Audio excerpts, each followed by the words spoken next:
السلام علیکم ورحمۃ اللہ وبرکاتہ۔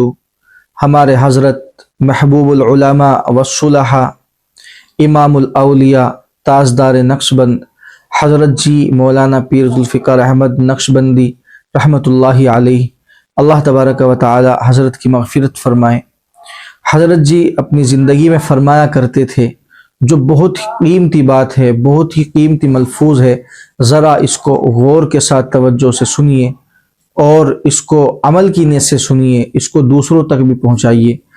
حضرت جی فرمایا کرتے تھے کہ دنیا کام کی جگہ ہے اور قبر آرام کی جگہ ہے اور جنت انعام کی جگہ ہے، اس لیے اس دنیا میں خوب کام کر کر کے تھکو اور تھک تھک کر پھر کام کرو۔ اللہ تبارک و تعالی ہم سب کو حضرت کے اس ملفوظ پر عمل کرنے کی توفیق عطا فرمائے۔ السلام علیکم ورحمۃ اللہ وبرکاتہ۔